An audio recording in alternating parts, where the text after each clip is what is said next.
Oke, selanjutnya adalah saat terutangnya bea materai. Ini typo ya, materai ya. Nah, yang pertama dokumen yang dibuat satu pihak. Ya, dokumen ini adalah pada saat dokumen diserahkan dan diterima oleh pihak gitu ya. Untuk siapa dokumen itu dibuat.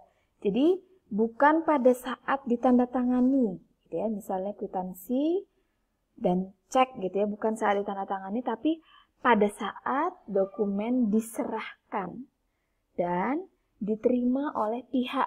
Untuk siapa dokumen itu dibuat, itu saat terutangnya bea materai. Yang kedua, dokumen yang dibuat lebih dari satu pihak. Maksudnya adalah dokumen itu telah selesai dibuat, kemudian ditutup dengan atau dibubuhkan tanda tangan dari yang bersangkutan itu ya. Jadi setelah dibuat dokumennya lalu dibubuhkan tanda tangan dari yang bersangkutan. Nah, ini contohnya surat perjanjian jual beli gitu ya. Beda ya dengan yang tadi ya. Saat diserahkan gitu ya.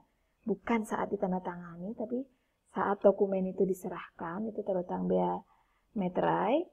Sekarang saat dokumen itu dibuat lebih dari satu pihak, ya, selesai dibuat dan ditutup dengan tanda tangan.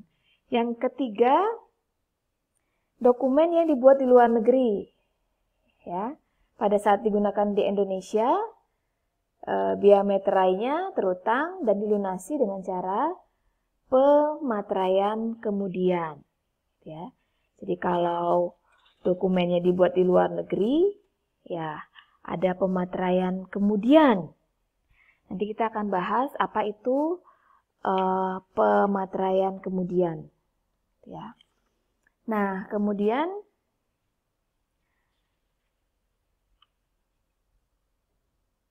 penggunaan dokumen di luar negeri ini, gitu ya, misalnya dokumennya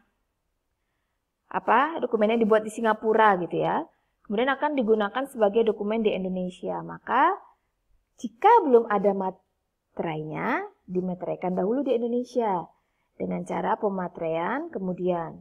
Jika sudah ada materainya di Singapura, sudah diberi, maka di Indonesia diberi lagi materai. Dengan cara dua kali jadinya materainya gitu ya. Di Singapura materai, di Indonesia juga di materai gitu kalau dokumen di luar negeri. Nah, kemudian selanjutnya cara pelunasan bea materai. Ini typo lagi ya, kok banyak typonya ya? Nah, pelunasan bea materai ini yang pertama dengan cara benda materai. Benda materai ini bisa dengan materai tempel, itu maksudnya ya. Benda materai ini bisa dengan materai tempel, bisa dengan pemateraian kemudian. Nah, materai tempel ini harus ditempel, namanya juga tempel ya, seperti perangko itu ditempel seluruhnya dengan utuh dan tidak boleh rusak di atas dokumen yang dikenakan bea materai. Jadi ya, dilekatkan, ditempel gitu ya di seluruhnya gitu ya dengan utuh dan tidak boleh rusak. Nah, kemudian materai tempel yang direkatkan ini diisi tanda tangan, dibubuhkan tanda tangan gitu ya. Nah, pembubuhan tanda tangannya disertai dengan tanggal, bulan, tahun. Biasanya gitu ya yang di tahun dilakukannya saat itu gitu. Kemudian menggunakan tinta. Tanda tangannya jelas ya. Dengan tinta. Kemudian ya tanda tangannya berada di atas materai itu ya. Tapi tidak semuanya di atas materai. Sebagian di atas materai, sebagian lagi di kertas dokumen. Semoga bisa terbayang ya bentuknya bagaimana. Kemudian jika digunakan lebih dari satu materai tempel, ya tanda tangan yang dibubuhkan sebagian di atas atau semua materai tempel dan sebagian di dokumen kertas itu ya. Kadang-kadang ada yang lebih dari 2 materainya. Nah, jika benda materai ini berarti kan materai tempel gitu ya. Bisa juga dengan pemeteraian kemudian. Kalau pemeteraian kemudian ini oleh pejabat pos. Kalau materai tempel itu ya kejadian biasa ditempel gitu ya meterainya. Ini oleh wajib si bea itu yang terutang bea materai. Nah, kemudian yang kedua materai teraan. Ini cara lain ya. Mesin teraan materai ini yang tadi saya bilang digital gitu ya. Yang boleh menggunakan mesin teraan materai ini harus izin Menteri Keuangan, biasanya bank, asuransi, ya. Oke. Kemudian materai kertas sekarang kayak sepertinya nggak ada lagi ya materai kertas ya, atau materai segel ini gitu ya. Kertas materai ini setahu saya sudah digunakan, jarang digunakan gitu ya, atau tidak boleh digunakan lagi gitu ya. Nah, kemudian pemeteraian kemudian, apa sih yang dimaksud pemeteraian kemudian gitu ya? Pemeteraian kemudian ini cara pelunasan bea materai yang dilakukan oleh pejabat pos ya. Saya udah katakan pemeteraian kemudian ini dilakukan oleh pejabat pos. Ini banyak typonya ya. Kok saya nggak konsisten begini ya? Sudah terlanjur ini, nggak apa-apa ya. Mohon dimaafkan. Materai bukan materai ya. Materai. Pakai E ya, bukan pakai A.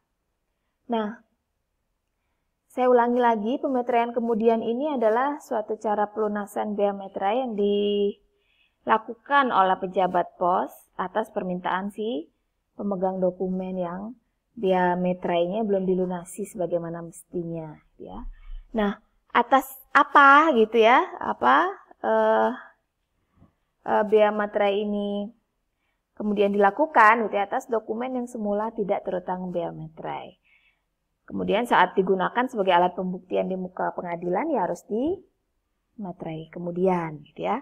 Awalnya nggak terutang, jadi karena ada pembuktian di pengadilan maka di pemateraian kemudian. Kemudian yang kedua, pemateraian kemudian ini bisa dilakukan atas dokumen yang bea materainya tidak atau kurang dilunasi sebagaimana mestinya. Jadi belum dilunasi, maka di pemeteraian kemudian. Lalu yang ketiga tadi ya, sudah sempat saya bahas. Yang ketiga, jika dokumen tersebut dibuat di luar negeri, kemudian digunakan di Indonesia, maka di Indonesia ya dilakukan pemeteraian kemudian oleh pejabat pos. Nah, jika dokumennya tidak atau kurang dilunasi bea materai sebagaimana mestinya, nah ini kena sanksi. Sanksi administrasinya atau dendanya berapa? 200% atas bea materai yang tidak atau kurang bayar ya. Misalnya bea materai yang terutang itu 6.000. Jadi akibat kelalaiannya belum mengenakan bea materai, maka sanksi yang harus dibayar adalah bea materai yang terutang kan 6.000.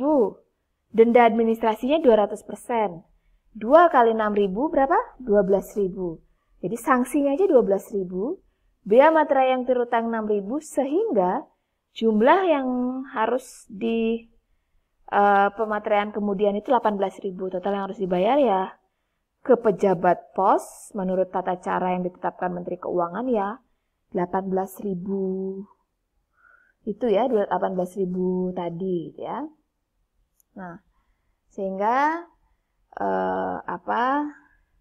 jika tidak mau kena denda ya dendanya cuman paling besar ya 12.000 gitu ya. Maka ya jangan lalai gitu ya. Agar tidak terutang atau tidak kena denda administrasi yang 200% itu gitu ya. Nah, yang tanpa denda itu yang mana gitu ya? Dokumen dibuat di luar negeri sebelum digunakan di Indonesia itu nggak kena denda gitu ya. Tapi kalau dokumen yang dikenakan bea materai tersebut kurang bayar saat baru kena denda 200% gitu ya. Kemudian tapi jika dokumen yang di luar negeri yang biaya materainya dilunasi sesudah dokumen tersebut digunakan di Indonesia, kena denda gitu ya. Tapi kalau belum digunakan di Indonesia, sebelum digunakan di Indonesia, itu tidak kena denda. Tapi jika sudah digunakan dokumen yang di luar negeri itu, maka kena denda 200%, ya. Oke, saya lanjutkan mengenai sanksi pidana dan daluarsa bea materai di video selanjutnya. Sampai jumpa.